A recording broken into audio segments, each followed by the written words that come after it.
Hello friends, കഴിഞ്ഞ കുറച്ച് ദിവസങ്ങളായിട്ട് ന്യൂസിൽ നിറഞ്ഞു നിൽക്കുന്ന ഒരു വാക്കാണ് ബജറ്റ്. കേന്ദ്ര ബജറ്റ്, സംസ്ഥാന ബജറ്റ്. എന്താണ് ഈ ബജറ്റ്? നമുക്കൊന്ന് ഡിസ്കസ് ചെയ്ത് നോക്കാം.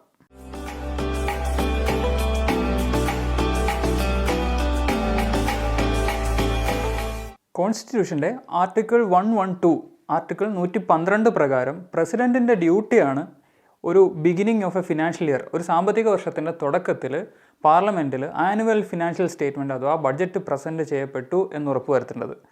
സ്റ്റേറ്റ്സിൻ്റെ കാര്യത്തിൽ ഇത് ആർട്ടിക്കിൾ 202 ആണ്, 202. അത് ഇവിടെ എൻഷുർ ചെയ്യേണ്ട ഡ്യൂട്ടി ഗവർണർക്കാണ്. അപ്പോൾ യൂണിയൻ ബജറ്റിന് ഭരണഘടനാ സാധുത നൽകുന്നത് article 112, for states it is article 202. ഇങ്ങനെയാണെങ്കിലും കോൺസ്റ്റിറ്റ്യൂഷനിൽ ബജറ്റ് എന്നൊരു വേർഡ് മെൻഷൻ ചെയ്തതായിട്ട് നമുക്ക് കാണാൻ പറ്റില്ല. പകരം ആനുവൽ ഫിനാൻഷ്യൽ സ്റ്റേറ്റ്മെൻറ്റ് എന്നാണ് നമുക്കവിടെ കാണാൻ കഴിയുന്നത്. അപ്പോൾ എന്താണ് ഈ ബജറ്റ്? അതായത് വരും വർഷത്തേക്കുള്ള ഒരു ചെലവുകളുടെയും വരവുകളുടെയും ഒരു എസ്റ്റിമേറ്റാണ് ഈ ബജറ്റ് എന്ന് വിളിക്കുന്നത്. വരും വർഷം എന്ന് പറയുമ്പോൾ ഫിനാൻഷ്യൽ ഇയർ ആണ്. അതായത് ഫിനാൻഷ്യൽ ഇയർ തുടങ്ങുന്നത് ജനുവരിയിലല്ല, അത് ഏപ്രിൽ 1 മുതൽ മാർച്ച് 31 വരെയാണ് ഒരു ഫിനാൻഷ്യൽ ഇയറിൻ്റെ ലെങ്ത് എന്ന് പറയുന്നത്, അല്ലെങ്കിൽ ഡ്യൂറേഷൻ എന്ന് പറയുന്നത്. അപ്പം നമ്മുടെ ഡിസ്കഷൻ യൂണിയൻ ബജറ്റിനെ കുറിച്ചിട്ടാണ്, അതായത് central government budget. Union budget can be classified into revenue budget and capital budget. എന്താണ് ഈ റവന്യൂ ബജറ്റും ക്യാപിറ്റൽ ബജറ്റും? റവന്യൂ ബജറ്റ് അതിലെന്തൊക്കെ ഉൾക്കൊള്ളിച്ചിട്ടുണ്ട്? Tax revenue, non tax revenue, അല്ലെങ്കിൽ revenue expenditure of the government, ഇതെല്ലാം റവന്യൂ ബജറ്റിലാണ് ഉൾക്കൊള്ളിച്ചിട്ടുള്ളത്. ക്യാപിറ്റൽ ബജറ്റിൽ അപ്പോൾ എന്തൊക്കെയുള്ളത്? സിമിലർലി ക്യാപിറ്റൽ എക്സ്പെൻഡിച്ചറും അല്ലെങ്കിൽ ക്യാപിറ്റൽ റിസീവ്സ് ഓഫ് ദി ഗവൺമെൻറ്റും. ഇത് രണ്ടും എന്താണെന്നുള്ളത് കുറച്ച് ഡീറ്റെയിൽ ആയിട്ട് നമുക്ക് നോക്കാം. അപ്പോൾ എന്താണ് ഈ റവന്യൂ ബജറ്റ്?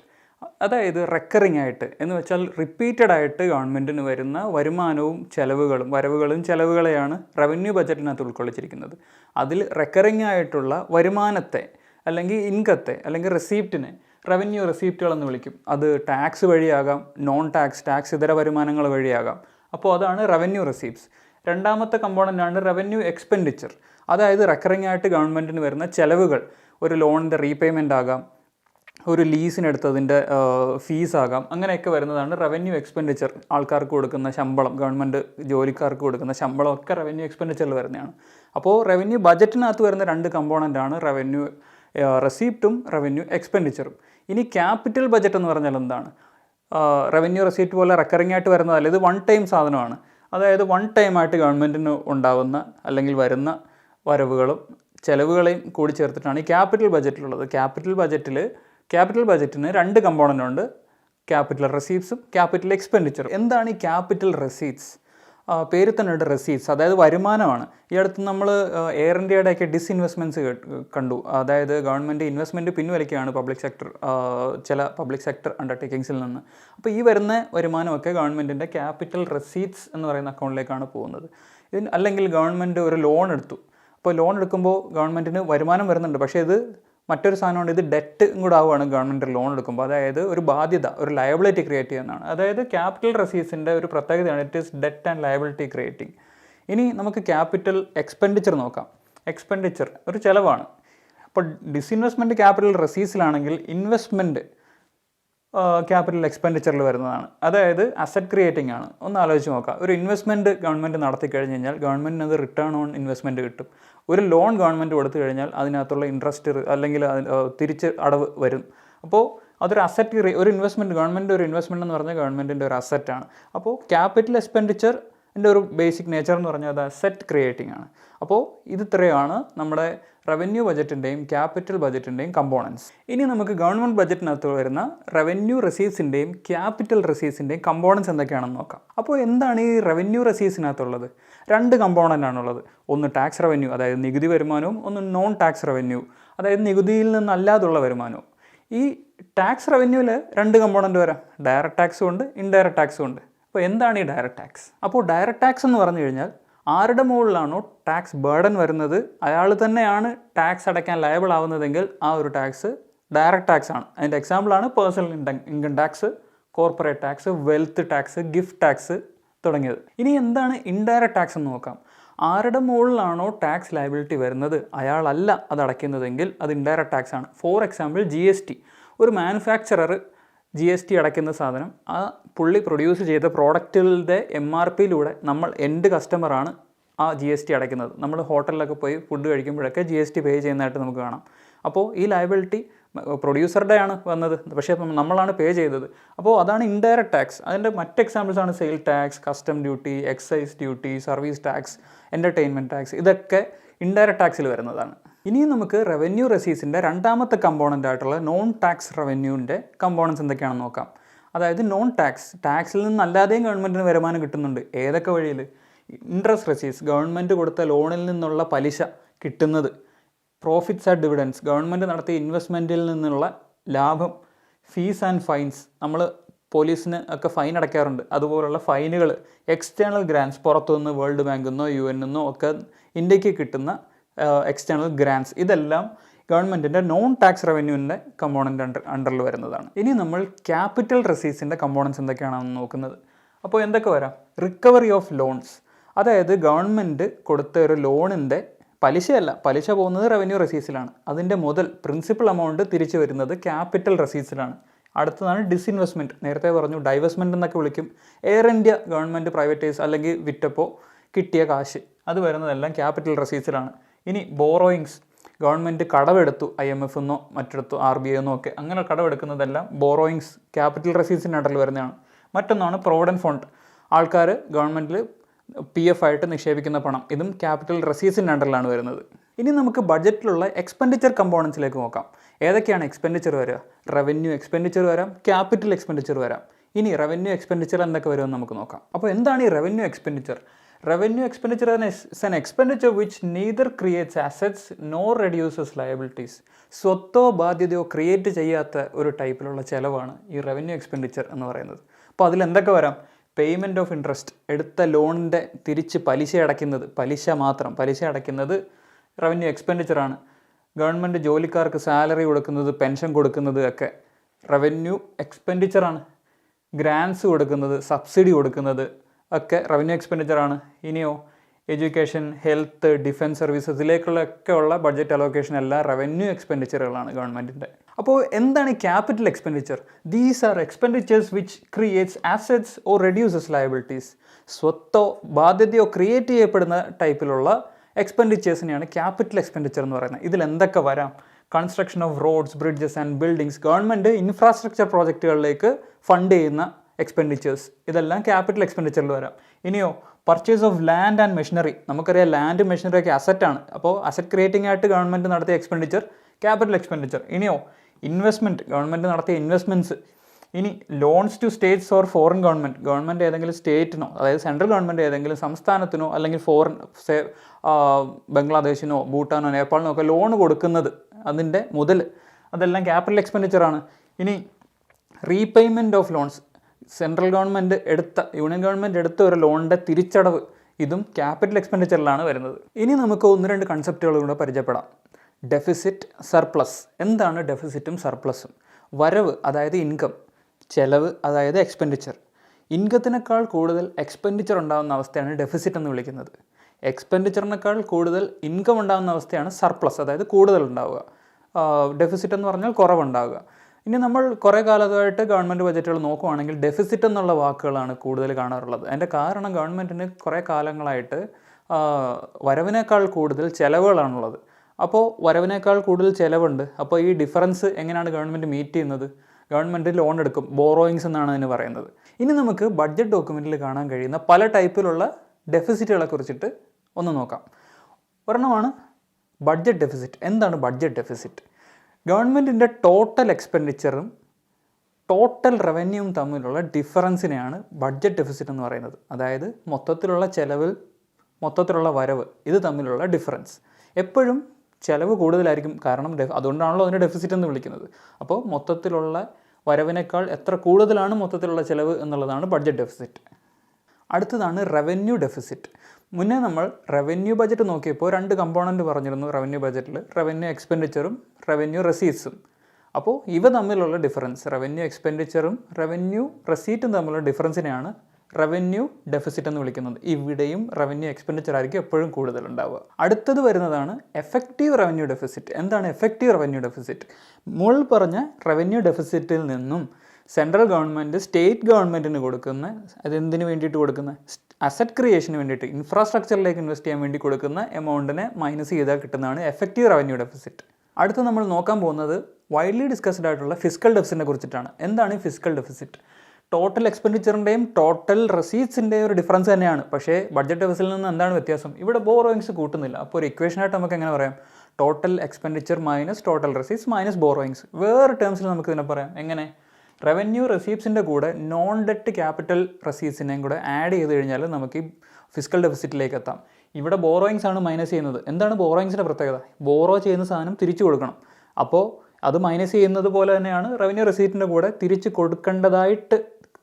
കൊടുക്കണ്ട എന്നുള്ള തരത്തിലുള്ള ക്യാപിറ്റൽ റെസീപ്റ്റ്സിനെ കൂട്ടുക എന്നുള്ളത് പറയുന്നത്. അപ്പോൾ ഫിസിക്കൽ ഡെഫിസിറ്റിനെ രണ്ട് രീതിയിൽ നമുക്ക് ഡിഫൈൻ ചെയ്യാം. ഒന്ന്, ടോട്ടൽ എക്സ്പെൻഡിച്ചറിൻ്റെയും ടോട്ടൽ റവന്യൂവിൻ്റെ ഡിഫറൻസിൽ നിന്ന് ബോറോയിങ്സ് മൈനസ് ചെയ്ത് കഴിഞ്ഞാൽ നമുക്ക് എത്താം. റവന്യൂ റെസീറ്റിൻ്റെ കൂടെ നോൺ ഡെറ്റ് ആയിട്ടുള്ള ക്യാപിറ്റൽ റെസീറ്റ്സ് ആഡ് ചെയ്താലും നമുക്ക് ഫിസിക്കൽ ഡെഫിസിറ്റിലേക്ക് എത്താം. അപ്പോൾ ഫിസിക്കൽ ഡെഫിസിറ്റിൽ നമ്മൾ പറഞ്ഞത് ബോറോയിങ്സ് ഒഴികെയുള്ള ഗവൺമെൻറ്റിൻ്റെ വരവ് ചെലവ് തമ്മിലുള്ള ഡിഫറൻസ് ആയിരുന്നു. അപ്പോൾ പ്രൈമറി ഡെഫിസിറ്റിലോ? ഫിസിക്കൽ ഡെഫിസിറ്റിൽ നിന്ന് പലിശ കൊടുത്തതിനെ ഇൻട്രസ്റ്റ് പേയ്മെൻറ്റ്സിനെ കുറച്ച് കഴിഞ്ഞ് കഴിഞ്ഞാൽ നമ്മൾ എത്തുന്നതാണ് പ്രൈമറി ഡെഫിസിറ്റ് എന്ന് പറയുന്ന ഒരു കൺസെപ്റ്റ്. മുന്നേ നമ്മൾ പറഞ്ഞു ഗവൺമെൻറ് എക്സ്പെൻഡിച്ചർ മീറ്റ് ചെയ്യാനായിട്ട് ഇൻകം തികയുന്നില്ലെങ്കിൽ ഗവൺമെൻറ് ബോറോയിങ്സ് എടുക്കുമെന്ന്. അപ്പോൾ ഇങ്ങനെ ബോറോയിങ്സിൻ്റെ ആവശ്യം വരുമ്പോൾ ഗവൺമെൻറ് RBIയുടെ കയ്യിൽ നിന്ന് കാശ് കടം വാങ്ങിക്കുകയാണെന്നുണ്ടെങ്കിൽ അതിനെ വിളിക്കുന്ന പേരാണ് മോണിറ്റൈസ്ഡ് ഡെഫിസിറ്റ്. ഇതിൻ്റെ കൂടെ എന്തും വരാം. ഈ ബോറോയിങ് ഡിമാൻഡിനെ മീറ്റ് ചെയ്യാൻ വേണ്ടി RBI പുതിയ കറൻസി പ്രിൻ്റ് ചെയ്യുകയാണെന്നുണ്ടെങ്കിൽ ആ ഒരു എമൗണ്ടും കൂടെ നമ്മുടെ മോണിറ്റൈസ്ഡ് ഡെഫിസിറ്റിനകത്ത് വരും. അതായത് മൊത്തത്തിൽ പറഞ്ഞു കഴിഞ്ഞാൽ RBIയുടെ കയ്യിൽ നിന്ന് ഗവൺമെൻറ് കടം വാങ്ങുന്ന പൈസ, അതാണ് മോണിറ്റൈസ്ഡ് ഡെഫിസിറ്റ്. അപ്പോൾ ആരാണ് ഗവൺമെൻറ് ഓഫ് ഇന്ത്യയുടെ ഈ ബഡ്ജറ്റ് പ്രിപ്പയർ ചെയ്യുന്നത്? നമുക്ക് നോക്കാം. മിനിസ്ട്രി ഓഫ് ഫിനാൻസിൻ്റെ അണ്ടറിൽ ഒരു ഡിപ്പാർട്ട്മെൻറ്റ് ഓഫ് എക്കണോമിക് അഫയേഴ്സ് ഉണ്ട്. ഈ ഡിപ്പാർട്ട്മെൻറ്റ് ഓഫ് എക്കണോമിക് അഫയേഴ്സിൻ്റെ അണ്ടറിൽ ഒരു ബഡ്ജറ്റ് ഡിവിഷൻ ഉണ്ട്. ഇവരാണ് ഈ ബഡ്ജറ്റ് പ്രിപ്പയർ ചെയ്യുന്നത്. ഹൽവ സെറിമണി അധികം ആരും കേട്ടിട്ടുണ്ടാകത്തില്ല ഇതിനെപ്പറ്റി. അപ്പോൾ എന്താണിത്? നേരത്തെ പറഞ്ഞു ഡിപ്പാർട്ട്മെൻറ്റ് ഓഫ് എക്കണോമിക് അഫയേഴ്സിൻ്റെ ഉള്ള ഒരു ബഡ്ജറ്റ് ഡിവിഷൻ ഉണ്ടെന്ന്. ഇവർ ബഡ്ജറ്റ് പ്രിപ്പയർ ചെയ്തതിന് ശേഷം പ്രസൻറ്റ് ചെയ്യുന്നതിന് ഏതാനും ദിവസങ്ങൾക്ക് മുന്നേ ഒരു ഹൽവ ഉണ്ടാക്കുന്ന ഒരു സെറിമണി ഉണ്ട്. അതായത് ഫിനാൻസ് മിനിസ്റ്റർ വന്ന് ഇവരുടെ എല്ലാവരുടെയും എക്കണോമിക് അഡ്വൈസറും ഇതിനകത്ത് പാർട്ടിസിപ്പേറ്റ് ചെയ്ത എല്ലാ ആൾക്കാരുടെ കൂടി ചേർന്നൊരു ഹൽവ ഉണ്ടാക്കി അവർ മധുരം വിതരണം ചെയ്ത് കഴിക്കുന്നതാണ്. അതായത് ശുഭകാര്യങ്ങൾ ചെയ്യുന്നതിന് മുന്നേ മധുരം കഴിക്കുക എന്നുള്ള ഒരു ഐഡിയയുടെ പുറത്താണ് ഇത് നടക്കുന്നത്. ഒരു കസ്റ്റമറി പ്രാക്ടീസ് മാത്രമാണ്. ഇത് ഒരു നിയമത്തിലോ ഒന്നും പറഞ്ഞിട്ടുള്ള ഒരു കാര്യമല്ല. അപ്പോൾ അതാണ് ഹൽവ സെറിമണി. ഓക്കെ, ഇനി നമുക്ക് ബഡ്ജറ്റിൻ്റെ പ്രസൻറ്റേഷൻ എങ്ങനെയാണെന്ന് നോക്കാം. ആരാണ് ബഡ്ജറ്റ് പ്രസൻറ്റ് ചെയ്യുന്നത്? പാർലമെൻറ്റിൽ, ലോക്സഭയിൽ ഫിനാൻസ് മിനിസ്റ്ററാണ് ബഡ്ജറ്റ് പ്രസൻറ്റ് ചെയ്യുന്നത്. ഇനി ഒരു ഇൻട്രസ്റ്റിംഗ് ആയിട്ടുള്ള കാര്യം എന്ന് പറഞ്ഞാൽ 2017 വരെ ഫെബ്രുവരിയുടെ അവസാന മാസം ആയിരുന്നു ബഡ്ജറ്റ് പ്രസൻറ്റ് ചെയ്തിരുന്നത്. 2017 അരുൺ ജെയ്റ്റ്ലി ഫിനാൻസ് മിനിസ്റ്റർ ആയിരുന്ന സമയത്താണ് ഫെബ്രുവരി 1 തീയതിയിലത്തേക്ക് ബഡ്ജറ്റ് പ്രസൻറ്റേഷൻ ഡേറ്റ് ഫിക്സ് ചെയ്തത്. ഇനി മറ്റൊരു ഇൻട്രസ്റ്റിംഗ് കാര്യം നടന്നത് ഈ 2017 തന്നെയാണ് റെയിൽവേ ബജറ്റും യൂണിയൻ ബജറ്റും കൂടെ മെർജ് ചെയ്ത് ഒരുമിച്ച് പ്രസൻറ്റ് ചെയ്യാൻ തുടങ്ങിയത്. അപ്പോൾ കോൺസ്റ്റിറ്റ്യൂഷൻ്റെ ആർട്ടിക്കിൾ 112 പ്രകാരം ആനുവൽ ഫിനാൻഷ്യൽ സ്റ്റേറ്റ്മെൻ്റ് ആണ് പാർലമെൻറ്റിൻ്റെ ഹൗസിൽ ടേബിൾ ചെയ്യണം എന്ന് പറഞ്ഞിട്ടുള്ളതെങ്കിലും ബഡ്ജറ്റ് ഡോക്യുമെൻറ്റ്സ് ആയിട്ട് ഇതിൻ്റെ അഡീഷനായിട്ട് കുറച്ച് ഡോക്യുമെൻറ്റ്സും കൂടെ പ്രസൻറ്റ് ചെയ്യപ്പെടുന്നുണ്ട്. അത് ഏതൊക്കെയാണെന്ന് നമുക്ക് നോക്കാം. ആനുവൽ ഫിനാൻഷ്യൽ സ്റ്റേറ്റ്മെൻറ്റിൻ്റെ കൂടെ പ്രസൻറ്റ് ചെയ്യുന്ന ഒന്നാമത്തെ ഡോക്യുമെൻ്റാണ് ഡിമാൻഡ് ഫോർ ഗ്രാൻസ്. ഇത് കോൺസ്റ്റിറ്റ്യൂഷൻ ആർട്ടിക്കിൾ 113 മെൻഷൻ ചെയ്തിട്ടുള്ളത്. എന്താണ് ഈ demand for grants? Budget prepare ചെയ്യാൻ തുടങ്ങുന്നതിന് മുന്നേ മിനിസ്ട്രി ഓഫ് ഫിനാൻസ് എല്ലാ ഡിപ്പാർട്ട്മെൻറ്റുകൾക്കും സ്റ്റേറ്റ് ഗവൺമെൻറ്റുകൾക്കും ഒക്കെ ഒരു നോട്ടിഫിക്കേഷൻ അയക്കും. എന്താണ് ഈ നോട്ടിഫിക്കേഷനിലുള്ളത്? അടുത്ത ഒരു വർഷത്തേക്ക് നിങ്ങളുടെ എക്സ്പെൻസ് മീറ്റ് ചെയ്യാൻ വേണ്ടിയിട്ട് എത്ര രൂപയുടെ ഗ്രാൻസ് സെൻട്രൽ ഗവൺമെൻറ് തരണം എന്നുള്ളതാണ് ഈ നോട്ടിഫിക്കേഷനിലുള്ളത്. ഇതിൻ്റെ എല്ലാ ഡിമാൻഡ്സിൻ്റെയും കൂടെ ഒരു കൺസോളിഡേറ്റഡ് ഫോമാണ് ഈ demand for grants which is mentioned under Article 113 of the Constitution. അടുത്ത ഡോക്യുമെൻ്റാണ് ഫിനാൻസ് ബിൽ. ഇത് കോൺസ്റ്റിറ്റ്യൂഷൻ്റെ ആർട്ടിക്കിൾ 110 ഇത് മെൻഷൻ ചെയ്തിട്ടുള്ളത്. അപ്പോൾ എന്താണ് ഫിനാൻസ് ബിൽ? നമുക്കറിയാം ഗവൺമെൻറ് ഓഫ് ഇന്ത്യയുടെ അക്കൗണ്ട്, അതായത് കൺസോളിഡേറ്റഡ് ഫണ്ട് ഓഫ് ഇന്ത്യയിൽ നിന്ന് ഒരു ട്രാൻസാക്ഷൻ നടത്തണമെങ്കിൽ അത് പാർലമെൻറ്റ് അപ്രൂവൽ വേണം. അപ്പോൾ ഈ ഒരു പാർലമെൻറ്റ് അപ്രൂവലിനെ സീക്ക് ചെയ്തിട്ടുള്ളതാണ് ഈ ഫിനാൻസ് ബിൽ. ഇനി ഇതിനൊപ്പം ബാക്കി പ്രസൻറ്റ് ചെയ്യുന്ന പ്രധാനപ്പെട്ട ഡോക്യുമെൻറ്റ്സ് ഏതൊക്കെയാണെന്ന് നോക്കാം. അതിലൊന്നാണ് ഫിസ്ക്കൽ പോളിസി സ്റ്റേറ്റ്മെൻറ്റും ഫിസ്ക്കൽ പോളിസി സ്ട്രാറ്റജി സ്റ്റേറ്റ്മെൻറ്റും. ഇത് പ്രസൻറ്റ് ചെയ്യണം എന്ന് മാൻഡേറ്റ് ചെയ്യുന്നത് FRBM ആക്ട് ആണ്, fiscal responsibility and budget management act 2003. അപ്പോൾ എന്താണ് ഫിസ്ക്കൽ പോളിസി? ടാക്സ് റിലേറ്റഡ് ആയിട്ടുള്ള കാര്യങ്ങളാണ് ഫിസ്ക്കൽ എന്ന് വിളിക്കുന്നത്. അപ്പോൾ ഫിസ്ക്കൽ പോളിസി എന്ന് പറഞ്ഞാൽ ഗവൺമെൻറ് ടാക്സ് പോളിസിയാണ്. അതുപോലെ മീഡിയം ടേമിൽ ഗവൺമെൻറ് എന്ത് ടാക്സിൻ്റെ സ്ട്രാറ്റജിയാണ് എടുക്കേണ്ടത് എന്നുള്ളതൊക്കെ മെൻഷൻ ചെയ്യുന്നതാണ് ഈ മീഡിയം ടേം ഫിസ്ക്കൽ പോളിസി അല്ലെങ്കിൽ ഫിസ്ക്കൽ പോളിസി സ്ട്രാറ്റജി സ്റ്റേറ്റ്മെൻറ്റ്. അപ്പോൾ ഈ രണ്ട് ഡോക്യുമെൻറ്റും കൂടാതെ മറ്റൊന്നാണ് മാക്രോ എക്കണോമിക് ഫ്രെയിംവർക്ക് സ്റ്റേറ്റ്മെൻറ്റ്. എന്താണ് മാക്രോ എക്കണോമിക് ഫ്രെയിംവർക്ക് സ്റ്റേറ്റ്മെൻറ്റ്? ഇതൊരു ഇന്ത്യൻ എക്കണോമിയുടെ ഒരു ഓവർവ്യൂ ആണ്. അതായത് കഴിഞ്ഞ വർഷത്തെ ബഡ്ജറ്റ് എസ്റ്റിമേറ്റ് വെച്ചിട്ട് എങ്ങനെയായിരുന്നു GDP ഗ്രോത്ത്, ഇനി വരാൻ പോകുന്ന വർഷത്തിൽ എത്രയായിരിക്കും GDP ഗ്രോത്ത്, അല്ലെങ്കിൽ ഓരോ സെക്ടേഴ്സ് എങ്ങനെയായിരിക്കും പെർഫോം ചെയ്യാൻ പോകുന്നത് എന്നൊക്കെ പറയുന്ന ഒരു ഡീറ്റെയിൽ ഡോക്യുമെൻ്റാണ് മാക്രോ എക്കണോമിക് ഫ്രെയിംവർക്ക് സ്റ്റേറ്റ്മെൻറ്റ്. ഇനി നമുക്ക് ബഡ്ജറ്റിൻ്റെ ചരിത്രം ഒന്ന് നോക്കാം. The history of budget. സ്വാതന്ത്ര്യത്തിന് മുന്നേ ഇന്ത്യയിൽ ഒരു ബഡ്ജറ്റ് അവതരിപ്പിക്കുന്നത് 1860-ലാണ്. അതായത് 2 years after the Government of India Act 1858 transferred the administration of India from the East India Company to the British crown. അന്ന് വൈസ്രോയ് ആയിരുന്ന ലോർഡ് കാനിങ്ങിൻ്റെ എക്സിക്യൂട്ടീവ് കൗൺസിലുണ്ടായിരുന്ന ഫിനാൻസ് മെമ്പർ ജെയിംസ് വിൽസൺ ആയിരുന്നു അന്നത്തെ ബഡ്ജറ്റ് പ്രസൻറ്റ് ചെയ്തത്. അതിനുശേഷം 1947 ഫോം ചെയ്ത, അതായത് 46-47 ടൈം പീരീഡിൽ ഉണ്ടായിരുന്ന ഇൻ്ററിം ഗവൺമെൻറ്റിലെ ഫിനാൻസ് മിനിസ്റ്റർ ആയിരുന്നു ലിയാഖത്ത് അലി ഖാൻ. പുള്ളിയായിരുന്നു 1947 സ്വാതന്ത്ര്യം കിട്ടുന്ന സമയത്ത് ഇന്ത്യയുടെ ബഡ്ജറ്റ് പ്രസൻറ്റ് ചെയ്തത്. ഈ ലിയാഖത്ത് അലി ഖാൻ ഇൻഡിപെൻഡൻറ്റ് പാകിസ്ഥാൻ്റെ ഫസ്റ്റ് പ്രൈം മിനിസ്റ്ററായിട്ട് മാറുകയും ചെയ്യുന്നുണ്ട് ലേറ്റർ. ഇന്ത്യ ഇൻഡിപെൻഡൻ്റ് ആയതിനു ശേഷം 1947 ആദ്യമായിട്ട് ഇന്ത്യയിൽ ബഡ്ജറ്റ് അവതരിപ്പിച്ചത് ശ്രീ ഷൺമുഖൻ ഷെട്ടിയാണ്. അന്ന് ഒരു ഇൻട്രസ്റ്റിംഗ് ആയിട്ടുള്ള കാര്യം, അന്ന് 26 നവംബർ 1947 അന്ന് ആ ബഡ്ജറ്റ് അവതരിപ്പിക്കപ്പെട്ടത്. അപ്പോൾ നമുക്കറിയാം 2024 ഈ വർഷം ലോക്സഭാ ഇലക്ഷൻസ് നടക്കുന്നുണ്ട്. അപ്പോൾ ഈ ഇലക്ഷൻ ഇയറിൽ കൺവെൻഷനലി ഒരു ഫുൾ ബഡ്ജറ്റ് അവതരിപ്പിക്കാറില്ല. അതിന് പകരം ഒരു ഇൻ്ററിം ബഡ്ജറ്റാണ് അവതരിപ്പിക്കാറുള്ളത്, അല്ലെങ്കിൽ ഇടക്കാല ബഡ്ജറ്റ് എന്ന് പറയും. സോ എന്താണ് ഇൻ്ററിം ബഡ്ജറ്റ്? ഒരു ഫുൾ ബഡ്ജറ്റ് എന്ന് പറഞ്ഞാൽ ഒരു ഫിനാൻഷ്യൽ ഇയർ മൊത്തം കവർ ചെയ്യുന്ന ഒരു പ്ലാൻ ആണെങ്കിൽ ഇതൊരു ഷോർട്ട് ടൈം ഫിനാൻഷ്യൽ പ്ലാനാണ്. It covers the government expenses until the ഇലക്ഷന് ശേഷം ഒരു പുതിയ ഗവൺമെൻറ് ഫോം ചെയ്യുന്നത് വരെയുള്ള ഗവൺമെൻറ്റിൻ്റെ ആൻറ്റിസിപ്പേറ്റഡ് എക്സ്പെൻസസ് ആൻഡ് റവന്യൂസ് ഒക്കെ മാനേജ് ചെയ്യാൻ വേണ്ടിയിട്ടുള്ള ഒരു പ്ലാൻ ഡോക്യുമെൻ്റാണ് ഈ ഇൻ്ററിം ബഡ്ജറ്റ് എന്ന് പറയുന്നത്. അപ്പോൾ ഈ ബഡ്ജറ്റ് പ്രിപ്പയർ ചെയ്ത് പ്രസൻറ്റ് ചെയ്ത് അതിൻ്റെ ഡിസ്കഷനൊക്കെ എടുക്കുന്ന ഒരു കാലതാമസമുണ്ട്. ഈ ഒരു സമയത്ത് ഗവൺമെൻറ്റിൻ്റെ എക്സ്പെൻസ് നടക്കണമല്ലോ. അപ്പോൾ ആ ഒരു സമയത്തേക്ക് ഗവൺമെൻറ്റിൻ്റെ ഇമ്മീഡിയറ്റ് ആയിട്ടുള്ള എക്സ്പെൻഡിച്ചർ റിക്വയർമെൻറ്റ്സ് മീറ്റ് ചെയ്യാൻ വേണ്ടിയിട്ട് കൺസോളിഡേറ്റഡ് ഫണ്ട് ഓഫ് ഇന്ത്യയിൽ നിന്ന് കാശ് എടുക്കാൻ വേണ്ടിയിട്ടുള്ള ഒരു അപ്രൂവൽ സീക്കിംഗ് ആണ് ഈ വോട്ട് ഓൺ അക്കൗണ്ട്. ഇത് ആർട്ടിക്കിൾ 116 ഓഫ് ദി കോൺസ്റ്റിറ്റ്യൂഷനിലാണ് ഇത് മെൻഷൻ ചെയ്തിട്ടുള്ളത്. അപ്പോൾ ഈ വർഷം പ്രസൻറ്റ് ചെയ്ത ബഡ്ജറ്റിൻ്റെ ഒരു വിഷൻ എന്താണ്? അത് പറയുന്നത് വികസിത് ഭാരത് ബൈ 2047 എന്നാണ്. അതായത് the government envisages to make India developed nation by 2047. അതിൽ ആ വിഷൻ സ്റ്റേറ്റ്മെൻറ്റ് എങ്ങനെയാണ് പറയുന്നത്? Prosperous Bharat in harmony with nature, modern infrastructure and opportunities for all. Now let us look at the development mantra of the budget. അത് പറയുന്നത് സബ്കാ സാത്ത്, സബ്കാ വികാസ്, സബ്കാ വിശ്വാസ്. അത് എങ്ങനെയാണ് കൊണ്ടുവരുന്നതെന്ന് പറയുന്നത് the whole of nation approach. അതായത് സബ്കാ പ്രയാസ്, എല്ലാവരുടെ എഫേർട്ടിലൂടെ ഒരു ഇൻക്ലൂസീവ് ഡെവലപ്മെൻ്റ് ആണ് ഈ ബഡ്ജറ്റ് ഡെവലപ്മെൻറ്റ് മന്ത്രമായിട്ട് പറയുന്നത്. The philosophy is to cover all elements of inclusivity. Inclusivity എന്ന് പറഞ്ഞാൽ സോഷ്യൽ ഇൻക്ലൂസിവിറ്റി ആകാം, ജിയോഗ്രഫിക്കൽ ഇൻക്ലൂസിവിറ്റി ആകാം. അതായത് സൊസൈറ്റിയിലെ എല്ലാ സ്ട്രാറ്റേനെയും കവർ ചെയ്യുക, ഇന്ത്യയിലുള്ള എല്ലാ റീജിയൻസിനെയും കവർ ചെയ്യുക എന്നുള്ളതാണ് സോഷ്യൽ ഇൻക്ലൂസിവിറ്റിയും ജിയോഗ്രഫിക്കൽ ഇൻക്ലൂസിവിറ്റിയും കൊണ്ട് ഉദ്ദേശിക്കുന്നത്. Now let us look at the size of the Indian economy. Indian എക്കണോമിയെ വാല്യൂ ചെയ്തിരിക്കുന്നത് അറൗണ്ട് $4.1 trillion എക്കണോമിയാണ്. അതായത് ഗവൺമെൻറ് പറയുന്നത് by 2025 Indian economy will become a $5 trillion economy എന്നാണ്. അപ്പോൾ വേറെ സ്റ്റാറ്റിസ്റ്റിക്സ് നോക്കുകയാണെന്നുണ്ടെങ്കിൽ by PPP terms Indian economy is the third largest economy. എന്താണ് PPP? Purchasing power parity. അതായത് ഇന്ത്യൻ കറൻസിക്ക് മറ്റുള്ള കറൻസികളെ അപേക്ഷിച്ച് എത്ര പർച്ചേസിങ് പവർ ഉണ്ടാകും എന്നുള്ളതാണ് ഈ PPP ഒരു സിമ്പിൾ ഡെഫിനിഷൻ. അങ്ങനെ by PPP terms India is the third largest economy. ഇനി മറ്റൊരു ടേംസിൽ നോക്കാം, ബൈ നോമിനൽ GDP-യിൽ ഇത് 5th ലാർജസ്റ്റ് എക്കണോമിയാണ്. എന്താണ് nominal GDP? The value of all the goods and services produced in a country. അതാണ് നോമിനൽ GDP. ഈ ടേംസിൽ ഇന്ത്യ 5th ലാർജസ്റ്റ് എക്കണോമിയാണ്. IMF പറയുന്നുണ്ട് ബൈ 2027 ഈ നോമിനൽ GDP ടേംസിൽ ഇന്ത്യ തേർഡ് ലാർജസ്റ്റ് എക്കണോമി ആകും എന്നുള്ളത്. അതിനോടൊപ്പം തന്നെ നമ്മുടെ ഗവൺമെൻറ്റിൻ്റെ ഒരു പ്രൊജക്ഷൻ ഉണ്ട്. അതായത് എക്സ്പെക്റ്റഡ് ഗ്രോത്ത് 7.3 ആണെന്നും IMF-ൻ്റെ ഒരു പ്രൊജക്ഷൻ എന്ന് പറഞ്ഞാൽ 6.3 ആയിരിക്കും ഇന്ത്യ എക്സ്പെക്ട് ചെയ്യുന്ന ഗ്രോത്ത് എന്നും. ഇനി നമുക്ക് ബഡ്ജറ്റിൽ ക്യാപിറ്റൽ എക്സ്പെൻഡിച്ചറിനെ കുറിച്ചിട്ട് എന്താണ് പറഞ്ഞിരിക്കുന്നത് നോക്കാം. നേരത്തെ നമ്മൾ പറഞ്ഞത് if you can recall, capital expenditure എന്ന് പറഞ്ഞാൽ ഗവൺമെൻറ്റിൻ്റെ അസറ്റ് ക്രിയേറ്റിംഗ് എക്സ്പെൻഡിച്ചറാണ്. അപ്പോൾ കഴിഞ്ഞ വർഷത്തിനെ അപേക്ഷിച്ച് ഈ വർഷത്തെ ബഡ്ജറ്റിൽ 11.1% ഇൻക്രീസ് ആണ് ക്യാപിറ്റൽ എക്സ്പെൻഡിച്ചറിൽ ഉണ്ടായിട്ടുള്ളത്. സ്പെസിഫിക് ടേംസിൽ പറയുകയാണെങ്കിൽ it's over 11 lakh crore. That amounts to around 3.4% of the GDP.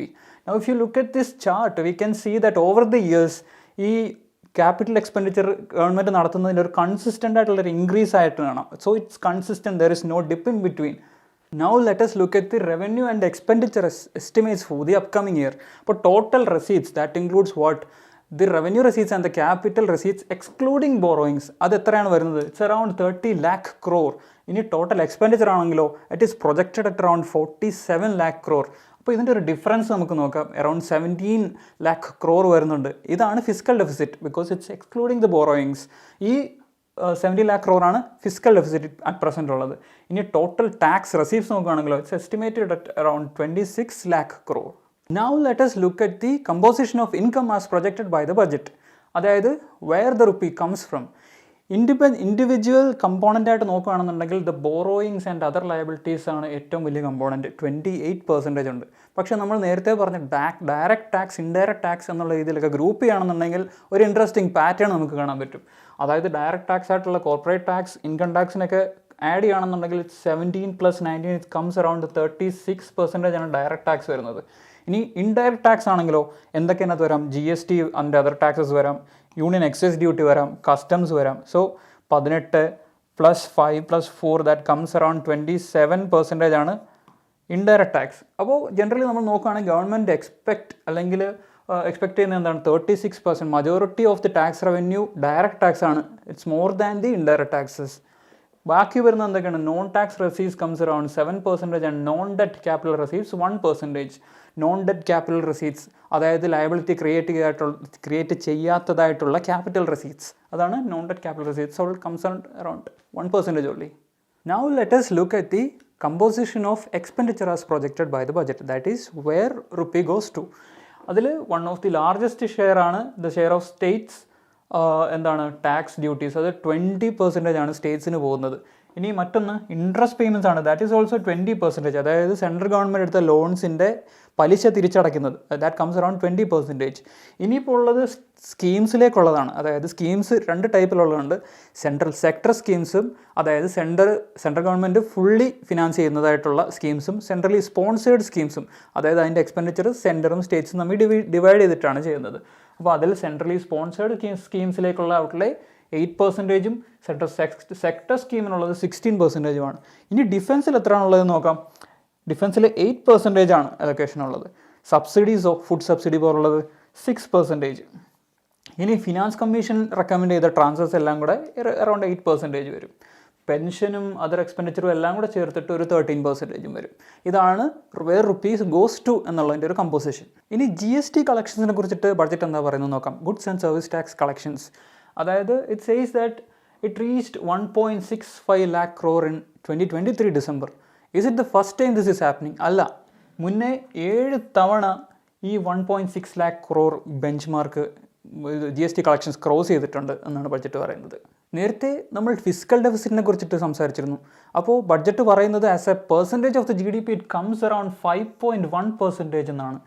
അതിനു മുന്നേ 2022 ബഡ്ജറ്റിൽ ഇത് പറഞ്ഞിട്ടുണ്ടായിരുന്നു റെഡ്യൂസ് ഇറ്റ് ടു ബിലോ 4.5%. ഈ ഒരു ഗോളിലേക്ക് അലൈൻഡ് ആണ് ഈ ഫിസിക്കൽ ഡെഫിസിറ്റിൻ്റെ ഒരു യാത്ര എന്നുള്ളതും ഈ ബഡ്ജറ്റ് അണ്ടർസ്കോർ ചെയ്യുന്നുണ്ട്. Now let us look at what the budget says about taxation. അപ്പോൾ interim budget maintains that the existing rates of direct tax, indirect tax and including the import duties ഇതെല്ലാം അതുപോലെ തന്നെ maintain ചെയ്തിരിക്കുകയാണ്. കഴിഞ്ഞ വർഷത്തെ പോലെ തന്നെ പ്രത്യേകിച്ച് ചേഞ്ചസ് ഒന്നും കൊണ്ടുവന്നിട്ടില്ല.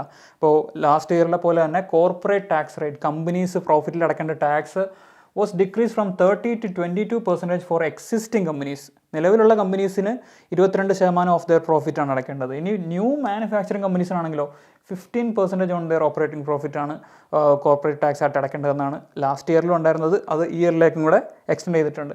ഇനി പേഴ്സണൽ ഇൻകം ടാക്സ് നോക്കുകയാണെന്നുണ്ടെങ്കിലോ റീസെൻ്റ്ലി ഇൻട്രൊഡ്യൂസ് ചെയ്ത ന്യൂ ടാക്സ് റെജീം പ്രകാരം there is no tax liability for incomes up to 7 lakh. ഇനി കുറച്ച് ടാക്സ് ബെനിഫിറ്റ്സും അല്ലെങ്കിൽ ടാക്സ് കൺസെഷൻസും ഒക്കെ സ്റ്റാർട്ടപ്സിനും ഇൻവെസ്റ്റ്മെൻറ്റ്സിനും ഒക്കെ കൊടുത്തിട്ടുണ്ടായിരുന്നു. ഇത് എക്സ്റ്റെൻഡ് ചെയ്തു 1 വർഷത്തേക്കും കൂടെ ടിൽ March 31st, 2025. അപ്പോൾ ഈ ബഡ്ജറ്റ് ഡോക്യുമെൻറ്റ് കുറച്ച് ഫോക്കസ് ഏരിയാസിനെ കുറിച്ച് സംസാരിക്കുന്നുണ്ട്. ഒരു ലോങ് പെർസ്പെക്റ്റീവിൽ ലാസ്റ്റ് 10 yearsൻ്റെ കാര്യത്തിലാണ് അവർ പറയുന്നത്. അപ്പോൾ ഏതൊക്കെയാണ് ഫോക്കസ് ഏരിയാസ്? ഹിന്ദിയിലും ഇതിൻ്റെ ടെർമിനോളജീസ് പറയുന്നുണ്ട്. Poor, woman, youth and farmers, ഇത് 4 ഫോക്കസ് ഏരിയാസ് ആയിട്ട് പറയുന്നത്. അതായത് പുവറിന് ഗരീബ് എന്നുള്ള ടേമിലാണ് പറയുന്നത്, വുമണിനെ മഹിളായെ എന്ന് പറയുന്നുണ്ട്, യൂത്തിന് യുവ അല്ലെങ്കിൽ അമൃത് പീതി എന്ന് പറയുന്നുണ്ട്, ഫാമറിനെ അന്നദാത എന്നാണ് ബഡ്ജറ്റ് ഡോക്യുമെൻറ്റിൽ അഡ്രസ്സ് ചെയ്തിട്ടുള്ളത്. ഈ 4 ഫോക്കസ് ഏരിയസിലും ഓരോന്നിലെയും ഉള്ള കീ അച്ചീവ്മെൻറ്റ്സിനെ കുറിച്ചിട്ട് ബഡ്ജറ്റ് ഡോക്യുമെൻറ്റ് സംസാരിക്കുന്നുണ്ട്. ഇതിൽ ഓരോന്നിലും എന്താണുള്ളതെന്ന് നമുക്ക് നോക്കാം.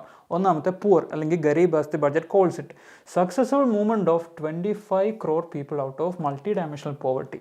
എന്താണ് multi dimensional poverty? Education, health, standard of living, ഈ 3 ഡയമെൻഷൻസിലുള്ള അച്ചീവ്മെൻറ്റ്സ് അല്ലെങ്കിൽ അണ്ടർ അച്ചീവ്മെൻറ്റ്സിനെ ബേസ് ചെയ്തിട്ടാണ് ഈ മൾട്ടി ഡയമെൻഷണൽ പോവർട്ടി ഡിഫൈൻ ചെയ്യുന്നത്. Next is credit assistance was provided under PM Svanidhi scheme to 78 lakh street vendors. 78 ലക്ഷം സ്ട്രീറ്റ് വെൻഡേഴ്സിന് PM സ്വനിധി സ്കീമിൻ്റെ അണ്ടറിൽ ക്രെഡിറ്റ് അസിസ്റ്റൻസ് കൊടുക്കാൻ പറ്റിയെന്നാണ് പറയുന്നത്. അതായത് സ്ട്രീറ്റ് വെൻഡേഴ്സിൻ്റെ വർക്കിംഗ് ക്യാപിറ്റലിന് വേണ്ടിയിട്ട് കൊളാട്രൽ ഫ്രീ ആയിട്ട് സബ്സിഡൈസ്ഡ് ഇൻട്രസ്റ്റ് റേറ്റിൽ ഗവൺമെൻറ് കൊടുക്കുന്ന ലോൺ കൊടുക്കുന്ന ഒരു പദ്ധതിയായിരുന്നു PM സ്വനിധി സ്കീം. അടുത്തതാണ് PM ജൻമൻ യോജന. ഇന്ത്യയിൽ 700-ൽ പരം ട്രൈബ്സ് ഉണ്ടെങ്കിലും PVTGs, അതായത് പർട്ടിക്കുലർലി വെർണറബിൾ ട്രൈബൽ ഗ്രൂപ്പ്സ് ആയിട്ടുള്ള 75 ട്രൈബ്സ് ആണുള്ളത്. ഇവരിലേക്ക് റീച്ച് ഔട്ട് ചെയ്യുന്നതിനായിട്ടുള്ള ലേറ്റസ്റ്റ് ആയിട്ടുള്ളൊരു സ്കീമാണ് PM ജൻമൻ യോജന. ആ ജൻമൻ യോജനയെക്കുറിച്ചിട്ട് ബഡ്ജറ്റ് പരാമർശിക്കുന്നുണ്ട്. പിന്നുള്ളതാണ് PM Vishwakarma Yojana. Traditional artisans and craft പീപ്പിളിൻ്റെ വെൽഫെയറിനും അപ്ലിഫ്റ്റിങ്ങിനും വേണ്ടിയിട്ടുള്ളതായിരുന്നു PM വിശ്വകർമ്മ യോജന. അതിലേക്ക് അറൗണ്ട് 18 ട്രേഡ്സ് അതിൽ കവർ ചെയ്യുന്നുണ്ട്. എൻഡ് ടു എൻഡ് സർവീസ് അവർക്ക് എക്സ്റ്റെൻഡ് ചെയ്യാൻ പറ്റി എന്നൊക്കെ ബഡ്ജറ്റ് സംസാരിക്കുന്നുണ്ട്. അപ്പോൾ അടുത്ത ഫോക്കസ് ഏരിയ ആയിട്ടുള്ള വുമൺ എന്ന ഫോക്കസ് ഏരിയയിലെ കീ അച്ചീവ്മെൻറ്റ്സ് എന്തൊക്കെയാണ് ബഡ്ജറ്റ് പറയുന്നത് നോക്കാം. The disbursement of 30 crore under Mudra Yojana to woman entrepreneurs. എന്താണ് ഈ മുദ്ര യോജന? അതായത് കൊളാട്രൽ ഫ്രീ ആയിട്ട് ഓൺടർപ്രണേഴ്സിന് ലോൺ പ്രൊവൈഡ് ചെയ്യുന്ന സ്കീമാണ് മുദ്ര യോജന. അങ്ങനെ around 30 crore Mudra Yojana loans woman ഓൺടർപ്രണേഴ്സിന് provide ചെയ്യാൻ പറ്റി എന്ന് ബഡ്ജറ്റ് പറയുന്നുണ്ട്. ഇനി അടുത്തത് സ്റ്റെം കോഴ്സസിലേക്ക് 43% ഫീമെയിൽ എൻറോൾമെൻറ്റ് കാണാൻ പറ്റി എന്ന് പറയുന്നുണ്ട്. എന്താണ് ഈ stem courses? Science, technology, engineering and mathematics, ഈ ഏരിയാസിനെ കമ്പൈൻഡായിട്ട് പറയുന്നതാണ് സ്റ്റെം എന്നുള്ളത്. അങ്ങനെ സ്റ്റെം കോഴ്സസിലേക്ക് അറൗണ്ട് 43% ഫീമെയിൽസ് എൻറോൾ ചെയ്യപ്പെട്ടു എന്നാണ് പറയുന്നത്. മറ്റൊന്നാണ് ലാഖ്പതി ദീദി. ലാഖ്പതി ദീദി എന്ന് പറഞ്ഞു കഴിഞ്ഞാൽ സെൽഫ് ഹെൽപ്പ് ഗ്രൂപ്പ്സിൽ ഇൻവോൾവ് ആയിട്ടുള്ള വുമണിൻ്റെ അപ്സ്കില്ലിങ്ങിലൂടെ ഇവരിൽ ഓരോരുത്തർക്കും 1 ലക്ഷത്തിലധികം ആനുവൽ ഇൻകം ഉണ്ടാക്കുക എന്നുള്ളൊരു ഇനിഷ്യേറ്റീവ് ആയിരുന്നു ലാഖ്പതി ദീദി ഇനിഷ്യേറ്റീവ്. അതിൽ assistance 1 crore woman through 83 lakh self help groups എന്നാണ് ബഡ്ജറ്റ് പറയുന്നത്. ഇനി മറ്റൊന്ന് ശ്രദ്ധിച്ചു കഴിഞ്ഞാൽ ഉള്ളത് 28% of increase in female enrolment in higher education over A decade എന്നാണ്.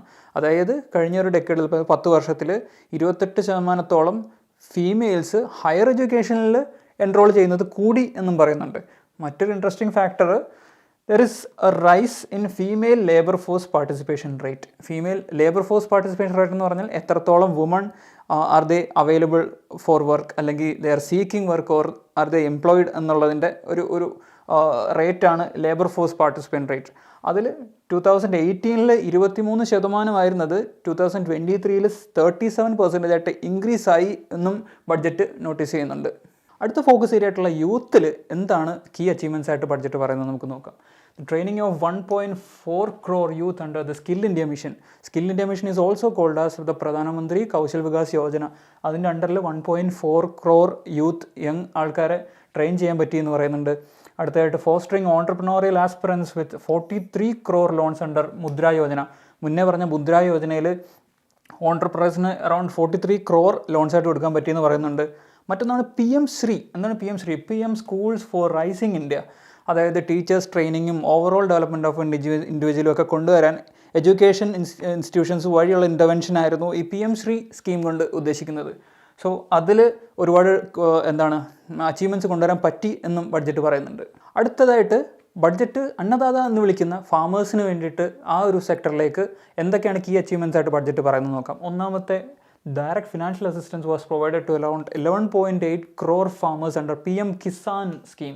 എന്താണ് PM കിസാൻ സ്കീം? പ്രധാനമന്ത്രി കിസാൻ സമ്മാൻ നിധി.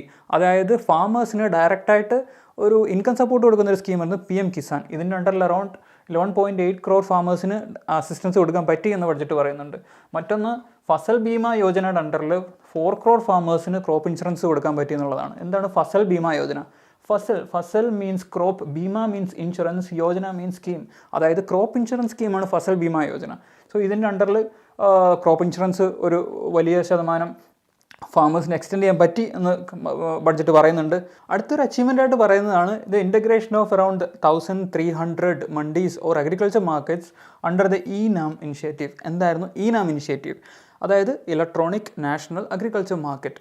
മിഡിൽ മെന്നിൽ നിന്ന് ഫാമേഴ്സിനെ രക്ഷിച്ചിട്ട് ഒരു നേഷൻ വൈഡ് ആയിട്ടുള്ള ഒരു മാർക്കറ്റ് ക്രിയേറ്റ് ചെയ്തതിലേക്ക് അതിലേക്ക് ഇലക്ട്രോണിക്കലായിട്ട് ഡിജിറ്റലി ഒരു ആക്സസ് കൊടുക്കുക എന്നുള്ള രീതിയിലേക്കായിരുന്നു ഈ ഇ-നാം ഇനിഷ്യേറ്റീവ് എയിം ചെയ്തിരുന്നത്. സോ അതിൻ്റെ അണ്ടറിൽ ഒരുപാട് അഗ്രികൾച്ചർ മണ്ടീസ് അല്ലെങ്കിൽ അഗ്രികൾച്ചർ മാർക്കറ്റ്സിനെ ഇൻ്റഗ്രേറ്റ് ചെയ്യാൻ പറ്റി എന്നും ബഡ്ജറ്റ് പറയുന്നുണ്ട്. ഇനി സെക്ടർ വൈസിലായിട്ടുള്ള ഓരോ സെക്ടറിലേക്കും ഉള്ള മേജർ ഡെവലപ്മെൻറ്റ് പ്ലാൻസിനെ കുറിച്ചിട്ട് ബഡ്ജറ്റ് ഡോക്യുമെൻറ്റ് സംസാരിക്കുന്നുണ്ട്. അതിലൊന്നാമത്തെ ഇൻഫ്രാസ്ട്രക്ചർ സെക്ടറിൻ്റെ അണ്ടറിൽ വരുന്ന റെയിൽവേസിനെ കുറിച്ചിട്ട് എന്താണ് സംസാരിക്കുന്നത് നമുക്ക് നോക്കാം. 3 major economic railway corridors propose ചെയ്യുന്നുണ്ട്. എന്തിനൊക്കെ വേണ്ടിയിട്ടാണ്? ഒന്നാമത്തെയാണ് energy, mineral and cement corridor. രണ്ടാമത്തെയാണ് പോർട്ട് കണക്ടിവിറ്റി കോറിഡോർ. മൂന്നാമത്തെയാണ് ഹൈ ട്രാഫിക് ഡെൻസിറ്റി കോറിഡോർ. അങ്ങനെ 3 എക്കണോമിക് റെയിൽവേ കോറിഡോർ പ്രപ്പോസ് ചെയ്യുന്നുണ്ട്. ഇനിയോ 40,000 normal rail bogies will be converted to Vande Bharat സ്റ്റാൻഡേർഡ്സിലേക്ക് കൺവേർട്ട് ചെയ്യും എന്ന് പറയുന്നുണ്ട്. അപ്പോൾ വന്ദേ ഭാരത് സ്റ്റാൻഡേർഡ്സ് എന്ന് പറയുമ്പോൾ 3 കാറ്റഗറി ഉണ്ട്.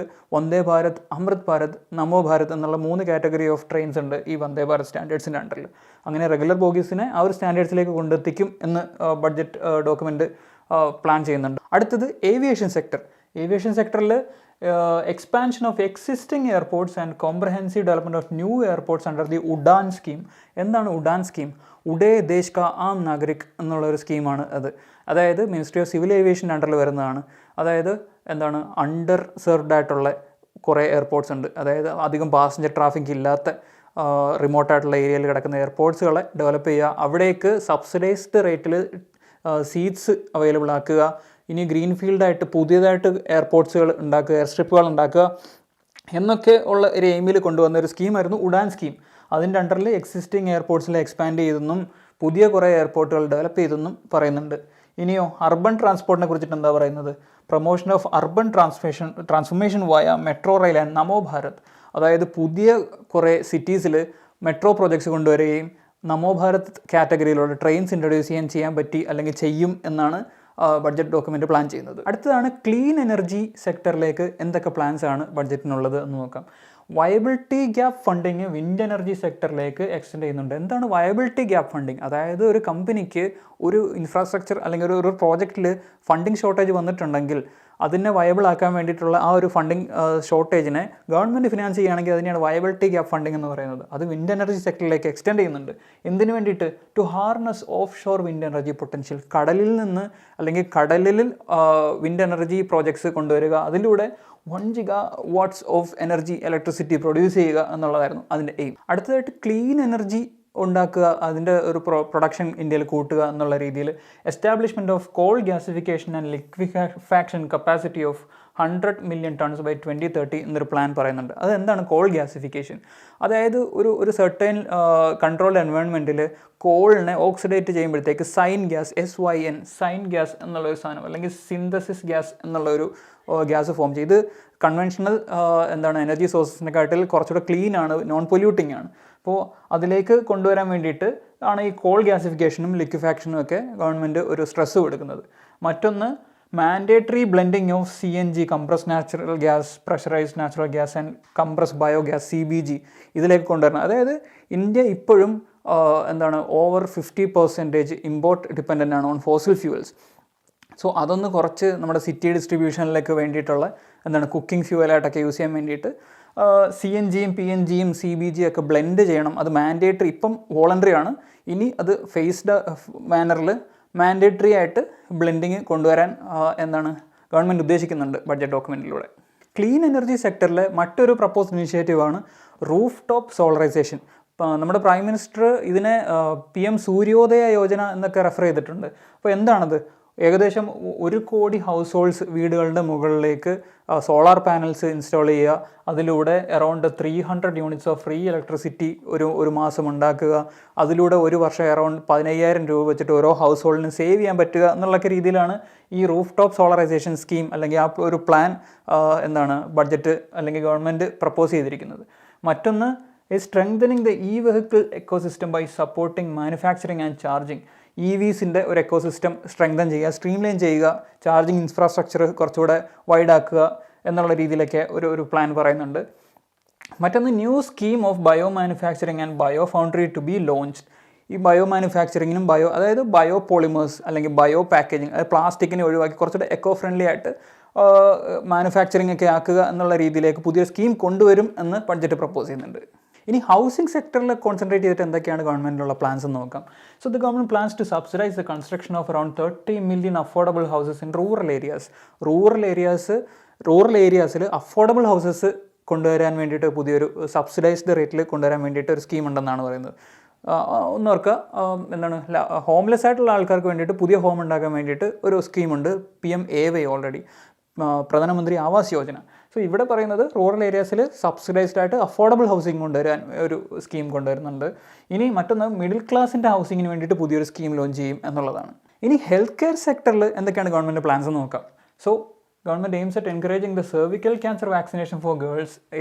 ഏത് വയസ്സിലുള്ള 9 മുതൽ 14 വയസ്സിൽ അതിൽപ്പെടുന്ന ഗേൾസിന് സെർവിക്കൽ ക്യാൻസർ വാക്സിനേഷൻ കൊടുക്കുക എന്നുള്ളതിന് ഒരു പ്ലാനുണ്ട്. ഇനി കോവിൻ, അതായത് കോവിഡ് വാക്സിനേഷനൊക്കെ രജിസ്റ്റർ ചെയ്യുന്നൊരു പ്ലാറ്റ്ഫോം ഉണ്ടായിരുന്നല്ലോ കോവിൻ, ആ മോഡൽ ഒരു യുവിൻ പ്ലാറ്റ്ഫോം കൊണ്ടുവരും. എന്തിന്? മിഷൻ ഇന്ദ്രധനുഷിനെ ഡിജിറ്റൈസ് ചെയ്യാൻ വേണ്ടിയിട്ട്. മിഷൻ ഇന്ദ്രധനുഷ് എന്ന് പറഞ്ഞു കഴിഞ്ഞാൽ നമ്മുടെ പഴയ യൂണിവേഴ്സൽ ഇമ്മ്യൂണൈസേഷൻ പ്രോഗ്രാമാണ് കുട്ടികൾക്ക് വാക്സിനേഷനൊക്കെ കൊടുക്കുന്നത് പല DPT, പോളിയോ പോലുള്ള രോഗങ്ങൾക്ക് വേണ്ടിയിട്ട്. സോ അതിനെ ഡിജിറ്റൈസ് ചെയ്യാൻ വേണ്ടിയിട്ട് ഒരു യുവിൻ പ്ലാറ്റ്ഫോം പ്രപ്പോസ് ചെയ്യുന്നുണ്ട്. മറ്റൊന്ന് expanding the Ayushman Bharat scheme to include ASHA workers, anganwadi workers and helpers. Ayushman Bharat സ്കീമിലേക്ക് ആശാ വർക്കേഴ്സിനെയും അംഗൻവാടി വർക്കേഴ്സിനെയും ഹെൽപ്പേഴ്സിനെയൊക്കെ ഇൻക്ലൂഡ് ചെയ്തൊന്ന് എക്സ്പാൻഡ് ചെയ്യുക എന്നുള്ള പ്ലാൻസും ഹെൽത്ത് കെയർ സെക്ടറിൽ ഗവൺമെൻറ് പ്ലാൻ ചെയ്യുന്നുണ്ട്. ഇനി അഗ്രികൾച്ചർ സെക്ടറിൽ ഗവൺമെൻറ് പ്ലാൻസ് എന്തൊക്കെയാണെന്ന് നോക്കാം. ഒന്നാമത്തെ, encouraging the use of nano DAP for various crops across all climatic zones. അപ്പോൾ എന്താണ് ഈ നാനോ DAP? അപ്പോൾ രണ്ട് കാര്യങ്ങളുണ്ട്, നാനോ ഉണ്ട്, DAP ഉണ്ട്. Nano stands for nano technology, DAP means di ammonium phosphate. So it is a nano technology based agri input developed by the IFFCO. അതൊരു multi state കോപ്പറേറ്റീവാണ് ഈ IFFCO എന്ന് പറയുന്ന സാധനം. ഇത് 2 ടൈപ്പിലുള്ള നാനോ ടെക്നോളജി യൂസ് ചെയ്തിട്ടുള്ള ഫെർട്ടിലൈസേഴ്സ് ഇറക്കുന്നുണ്ട്. ഒരെണ്ണമാണ് നാനോ യൂറിയ, രണ്ടാമത്തെയാണ് നാനോ DAP. എന്താണ് ഈ നാനോ DAPയുടെ ഒരു advantage? It helps in correcting the nitrogen and phosphorus deficiencies in standing crops. So നൈട്രജനും phosphorus deficiency സോയിലുണ്ടെങ്കിൽ അതിനെ അഡ്രസ്സ് ചെയ്യാൻ വേണ്ടിയിട്ട് കുറച്ചുകൂടെ പ്രിസൈസായിട്ട് ഫെർട്ടിലൈസർ ഇൻപുട്സ് കൊണ്ടെത്തിക്കാൻ പറ്റും ഈ നാനോ DAP അല്ലെങ്കിൽ നാനോ യൂറിയ ഒക്കെ യൂസ് ചെയ്ത് കഴിഞ്ഞാൽ. സോ അതൊന്ന് പ്രൊമോട്ട് ചെയ്യുക എന്നുള്ള പ്ലാൻസ് ഈ ബഡ്ജറ്റ് മുന്നോട്ട് വെക്കുന്നുണ്ട്. ഇനി ഫിഷറീസ് സെക്ടറിൽ എന്തൊക്കെയാണ് പ്ലാൻസ് എന്ന് നോക്കാം. Stepping up the implementation of പ്രധാനമന്ത്രി മത്സ്യസമ്പദ യോജന. എന്താണ് മത്സ്യസമ്പദ യോജന? ഫിഷറീസ് സെക്ടറിൽ പ്രൊഡക്ടിവിറ്റി കൂട്ടുക, ഫിഷർമെൻ്റെ വെൽഫെയർ എൻഷ്യൂർ ചെയ്യുക, കോൾഡ് സ്റ്റോറേജ് ഇൻഫ്രാസ്ട്രക്ചർ കുറച്ചുകൂടെ സ്ട്രെങ്തൻ ചെയ്യുക എന്നുള്ളതിലേക്കൊക്കെ എയിം ചെയ്തിട്ട് ഗവൺമെൻറ് മുന്നേ ലോഞ്ച് ചെയ്തിട്ടുള്ള ഒരു പ്രോഗ്രാമായിരുന്നു പ്രധാനമന്ത്രി മത്സ്യസമ്പദ യോജന. സോ അതിൻ്റെ ഇംപ്ലിമെൻറ്റേഷൻ ഒന്ന് സ്റ്റെപ്പ് അപ്പ് ചെയ്യുക, അക്വാകൾച്ചർ പ്രൊഡക്ടിവിറ്റി കൂട്ടുക, എക്സ്പോർട്ടിനെ കുറച്ച് സ്റ്റിമുലേറ്റ് ചെയ്യുക, പുതിയ എംപ്ലോയ്മെൻറ്റ് ഓപ്പർച്യൂണിറ്റീസ് ക്രിയേറ്റ് ചെയ്യുക എന്നുള്ളതൊക്കെ എയിം ചെയ്യുന്നുണ്ട്. അതിൻ്റെ ഭാഗമായിട്ട് 5 ഇൻ്റഗ്രേറ്റഡ് അക്വാ പാർക്സ് കൊണ്ടുവരിക, സെറ്റപ്പ് ചെയ്യുക, എസ്റ്റാബ്ലിഷ് ചെയ്യുക എന്നുള്ളത് ഒരു പ്ലാനായിട്ട് പറയുന്നുണ്ട്. മറ്റൊന്ന് പ്രൊമോട്ടിങ് ബ്ലൂ എക്കണോമി 2.0. മുന്നേ ബ്ലൂ എക്കണോമിയുടെ ഒരു മിഷൻ പറഞ്ഞിട്ടുണ്ട്. എന്താണ് blue economy? It refers to the sustainable exploitation and monetisation of the marine resources. Fisheries ഉൾപ്പെടുന്ന അല്ലെങ്കിൽ അണ്ടർ വാട്ടർ മിനറൽസിൻ്റെ എക്സ്പ്ലോയിറ്റേഷൻ ഉൾപ്പെടുന്ന ഒരു സസ്റ്റൈനബിൾ ആയിട്ടുള്ള ഒരു എക്കണോമി തന്നെയാണ് ബ്ലൂ എക്കണോമി എന്ന് റെഫർ ചെയ്യുന്നത്. സോ അതിൻ്റെ അണ്ടറിലെ scheme for restoration and adaptation measures of coastal aquaculture and mariculture കൊണ്ടുവരും. എന്താണ് മാരി കൾച്ചർ? മറൈൻ അക്വാകൾച്ചറിനാണ് മാരി കൾച്ചർ എന്ന് പറയുന്നത്. സോ ഒരു മൾട്ടി സെക്ടറൽ അപ്രോച്ചായിട്ട് പുതിയൊരു സ്കീം കൊണ്ടുവരും ഈ പറയുന്ന ബ്ലൂ എക്കണോമിനെ സ്റ്റിമുലേറ്റ് ചെയ്യാൻ വേണ്ടിയിട്ട്. ഇതാണ് ഫിഷറീസ് സെക്ടറിൽ മേജറായിട്ട് ഗവൺമെൻറ് എയിം ചെയ്യുന്നത്. ഇനി സ്റ്റേറ്റ്സിൻ്റെ ക്യാപിറ്റൽ എക്സ്പെൻഡിച്ചർ, അതിന് ഷോർട്ടായിട്ട് ക്യാപെക്സ് എന്ന് വിളിക്കും. അപ്പോൾ സ്റ്റേറ്റിൻ്റെ ക്യാപെക്സിന് വേണ്ടിയിട്ട് കുറച്ച് പ്ലാൻസ് നമ്മുടെ ബഡ്ജറ്റിൽ പറയുന്നുണ്ട്. എന്താണ്? The continuation of 50-year interest free loan scheme for capex for states. അതായത് കഴിഞ്ഞ ബഡ്ജറ്റിൽ പ്രപ്പോസ് ചെയ്തിട്ടുള്ള സാധനമായിരുന്നു 50 വർഷം കൊണ്ട് തിരിച്ചടയ്ക്കാൻ, ഇൻട്രസ്റ്റ് ഫ്രീ ആയിട്ട് തിരിച്ചടയ്ക്കാൻ പറ്റുന്ന ഒരു ലോണ് പ്രപ്പോസ് ചെയ്തിട്ടുണ്ടെന്ന് സ്റ്റേറ്റിന് ക്യാപിറ്റൽ എക്സ്പെൻഡിച്ചർ മീറ്റ് ചെയ്യാൻ വേണ്ടിയിട്ട്. So a total outlay of ₹1.3 lakh crore to support state led reforms. State led reforms ഈ ക്യാപിറ്റൽ എക്സ്പെൻഡിച്ചറിൽ കൊണ്ടുവരാൻ വേണ്ടിയിട്ടൊരു 1.3 lakh crore ഒരു ടോട്ടൽ ഔട്ട്ലേ നമ്മുടെ ബഡ്ജറ്റിൽ പ്രപ്പോസ് ചെയ്യുന്നുണ്ട്. ഇനി special attention will be paid to the eastern region to make it a powerful driver of India's growth. Eastern റീജിയണിൻ്റെ ഒരു ഗ്രോത്തിനെ സ്റ്റിമുലേറ്റ് ചെയ്യാൻ വേണ്ടിയിട്ട് ഒരു സ്പെഷ്യൽ അറ്റൻഷന് വേണ്ടിയിട്ട് ഒരു സ്കീം, ഒരു ഇനിഷ്യേറ്റീവ് നമ്മുടെ ബഡ്ജറ്റ് പ്രപ്പോസ് ചെയ്യുന്നുണ്ട്. ഇനി മറ്റെന്തെല്ലാം പ്ലാൻസ് ആണ് നമ്മുടെ ബഡ്ജറ്റ് പ്രപ്പോസ് ചെയ്യുന്നത് നോക്കാം. The establishment of a corpus of rupees 1 lakh crore with a 50-year interest-free loan to encourage research and innovation in sunrise domains. Sunrise ഡൊമൈൻസിലേക്കുള്ള R&Dക്ക് വേണ്ടിയിട്ട് അറൗണ്ട് 1 lakh crore ഒരു 50-year ഇൻട്രസ്റ്റ് ഫ്രീ ലോൺസ് ആയിട്ട് കൊടുക്കാനായിട്ട് plan ചെയ്യുന്നുണ്ട്. എന്താണ് sunrise domain? അതായത് newly trending ആയിട്ടുള്ള എമർജിങ് ആയിട്ടുള്ള sectors like artificial intelligence, machine learning, quantum computing പോലുള്ള സെക്ടേഴ്സിനെയാണ് ഈ സൺറൈസ് ഡൊമൈൻസ് എന്നൊക്കെ വിളിക്കുന്നത്. സോ അതിനെ എൻകറേജ് ചെയ്യുന്നതിനായിട്ട് ഒരു ഫണ്ടിങ് അലോക്കേഷൻ്റെ പ്ലാൻസ് ബഡ്ജറ്റിലുണ്ട്. എന്തിനാണ് ഇത് ചെയ്യുന്നത്? To boost private sector participation in R&D, research and innovation അല്ലെങ്കിൽ റിസർച്ച് ആൻഡ് ഡെവലപ്മെൻറ്റിൽ പ്രൈവറ്റ് സെക്ടർ പാർട്ടിസിപ്പേഷൻ കൂട്ടുന്നതിന് വേണ്ടിയിട്ടാണ്. ഇനി നോക്കിക്കഴിഞ്ഞാൽ UN പോപ്പുലേഷൻ റിപ്പോർട്ട് അനുസരിച്ചിട്ട് ഇന്ത്യൻ പോപ്പുലേഷൻ അറൗണ്ട് 1.4 ബില്യൺ ആയി, അതായത് 144 കോടിയിൽ മുകളിലായി. അതായത് ചൈനേനെ ഓവർടേക്ക് ചെയ്ത് the world's most populous country ആയിട്ട് മാറി ഇന്ത്യ കഴിഞ്ഞ വർഷം. അങ്ങനെ to address the rapid population growth and the demographic shift government ഒരു ഹൈ പവേർഡ് കമ്മിറ്റീനെ ഫോം ചെയ്യും ഇതിനെ അഡ്രസ്സ് ചെയ്യാൻ വേണ്ടിയിട്ട് എന്ന് പ്രപ്പോസ് ചെയ്യുന്നുണ്ട് നമ്മുടെ ബഡ്ജറ്റ്. ഇനി ബഡ്ജറ്റ് സ്പെസിഫിക് ആയിട്ട് ഓരോ മിനിസ്ട്രിക്കും കൊടുക്കുന്ന അലോക്കേഷൻ്റെ ഒരു പാറ്റേൺ നമുക്ക് നോക്കാം. ഇത് നോക്കിക്കഴിഞ്ഞാൽ ഇൻട്രസ്റ്റിംഗ് ആയിട്ട് നമുക്ക് കാണാം. മിനിസ്ട്രി ഓഫ് ഡിഫൻസിനാണ് ഏറ്റവും കൂടുതൽ അലോക്കേഷൻ പോയിരിക്കുന്നത്. അത് 6.2 ലക്ഷം കോടി, 6.2 lakh crore. ഇനി അഗ്രികൾച്ചർ നോക്കുകയാണെങ്കിൽ ministry of agriculture and farmers വെൽഫെയറിലോ 1.27 lakh crore ആണ് കൊടുത്തിരിക്കുന്നത്. അപ്പോൾ ഏറ്റവും കൂടുതൽ കൊടുത്തിരിക്കുന്നത് മിനിസ്ട്രി ഓഫ് ഡിഫൻസിനാണ് എന്നുള്ളതാണ് ഇവിടെ നോട്ടീസ് ചെയ്യേണ്ടത്. ഇനി ഗവൺമെൻറ്റിൻ്റെ കുറേ ഫ്ലാഗ്ഷിപ്പ് സ്കീംസിലേക്കുള്ള അലോക്കേഷൻ്റെ ഒരു പാറ്റേൺ, എൻ്റെ ട്രെൻഡ് എങ്ങനെയാണ് എന്ന് നോക്കാം ബഡ്ജറ്റിൽ പറയുന്നത്. ഒന്നാമത്തെയാണ് നമ്മുടെ മൻരേഗ സ്കീം, അതായത് Mahatma Gandhi national rural employment guarantee scheme, അതായത് നമ്മുടെ തൊഴിലുറപ്പ് പദ്ധതി. സോ അതിൻ്റെ അലൊക്കേഷൻ കഴിഞ്ഞ വർഷത്തെ ബഡ്ജറ്റ് എസ്റ്റിമേറ്റിൽ 60,000 കോടിയായിരുന്നു, ഇപ്പോൾ അത് 86,000 കോടിയായിട്ട് ഇൻക്രീസ് ചെയ്തിട്ടുണ്ട്. സോ ഇവിടെ ഇൻക്രീസ് ആണ്. ആയുഷ്മാൻ ഭാരത് സ്കീമിൻ്റെയും 7,200 crores വരുന്നത് 7,500 crores, അറൗണ്ട് 300 crores ഇൻക്രീസ് വന്നിട്ടുണ്ട്. അവിടെയും അലൊക്കേഷൻ കൂടിയിട്ടുണ്ട്. PLA സ്കീം അറൗണ്ട് 14 സെക്ടേഴ്സിൽ നമ്മൾ PLA സ്കീം അനൗൺസ് ചെയ്തിട്ടുണ്ടായിരുന്നു. അതായത് ഒരു ത്രഷോൾഡിന് മുകളിലേക്ക് പ്രൊഡ്യൂസ് ചെയ്ത് കഴിഞ്ഞാൽ ഗവൺമെൻറ്റിൻ്റെ സബ്സിഡി കിട്ടും എന്നുള്ള രീതിയിൽ. അപ്പോൾ അതിൻ്റെയും അലൊക്കേഷൻ കൂടിയിട്ടുണ്ട്. അറൗണ്ട് 4,600 കോടിയിൽ നിന്ന് 6,200 കോടിയിലേക്ക് കൂടിയിട്ടുണ്ട്. ഇനി നമ്മുടെ സെമി കണ്ടക്ടർ മിഷൻ, അതായത് സെമി കണ്ടക്ടേഴ്സ് ഉണ്ടാക്കുന്നതിന് ഡിസ്പ്ലേ മാനുഫാക്ചറിങ് എക്കോസിസ്റ്റം ഡെവലപ്പ് ചെയ്യുന്നതിനൊക്കെ വേണ്ടിയിട്ടുള്ള ഒരു സ്കീമാണ് നമ്മുടെ സെമി കണ്ടക്ടർ മിഷൻ. അതിന് വേണ്ടിയിട്ട് 3,000 crore നിന്ന് അറൗണ്ട് ഡബിൾ ആക്കിയിട്ടുണ്ട്. 6,900 crores ഇൻക്രീസ് ആണ് കാണുന്നത്. ഇത് കൂടാതെ ഇനി നാഷണൽ സോളാർ മിഷൻ, അതായത് നേരത്തെ പറഞ്ഞല്ലോ റൂഫ് ടോപ്പ് സോളാർ സ്കീമൊക്കെ, സോ അതിൻ്റെയൊക്കെ വേണ്ടിയിട്ട് കുറച്ച് ഔട്ട്ലേ കൂട്ടിയിട്ടുണ്ട്. അതായത് 4,900 crores ആയിരുന്ന സാധനം അതും ഡബിൾ ഓൾമോസ്റ്റ് ചെയ്തിട്ട് 8,500 crores ഇൻക്രീസ് ആണ് വന്നിട്ടുള്ളത്. ഇനി നാഷണൽ ഗ്രീൻ ഹൈഡ്രജൻ മിഷനിലേക്കുള്ളതോ അറൗണ്ട് 300 crores ആയിരുന്നത് അതും ഡബിൾ ചെയ്ത് 600 crores മാറുന്നുണ്ട്. എന്താണ് green hydrogen mission? Emission reduce ചെയ്തിട്ട് അല്ലെങ്കിൽ എമിഷൻ ഇല്ലാതെ ഹൈഡ്രജൻ പ്രൊഡ്യൂസ് ചെയ്യുക എന്നുള്ള എയിമിൽ ഗവൺമെൻറ് കൊണ്ടുവന്നാണ് national green hydrogen mission. So അതിലേക്കുള്ള അലോട്ട്മെൻറ്റ് കാര്യമാണ് ഡബിൾ ചെയ്തിട്ടുണ്ട് കഴിഞ്ഞ വർഷത്തിനെ അപേക്ഷിച്ച്. 2024-25 ഇൻ്ററിം ബജറ്റിൻ്റെ ഒരു ബ്രീഫ് സമ്മറിയാണ് നമ്മളിവിടെ ഡിസ്കസ് ചെയ്തത്. Thank you. ഒരൊറ്റ പ്രിപ്പറേഷൻ കൊണ്ട് ഒന്നിലധികം എക്സാമുകൾക്ക് തയ്യാറെടുക്കണം. വരൂ, ഡോട്ട്സ് അക്കാഡമിയുടെ ഭാഗമാകും. SSC PSC combo, SSC bank combo, exclusive SSC, exclusive bank എന്നീ കോച്ചിങ്ങുകൾക്ക് തിരുവനന്തപുരത്തും കൊല്ലത്തും ബാച്ചുകൾ. നിങ്ങളുടെ വീടിന്റെയും ജോലി സ്ഥലത്തിന്റെയും സൗകര്യത്തിൽ നിന്ന് പഠിക്കാൻ ഓൺലൈൻ ബാച്ചുകൾ. അപ്പൊ ഇനി എന്തിനു കാത്തിരിക്കണം? വരൂ ഡോട്ട്സ് അക്കാഡമിയിലേക്ക്. For more details contact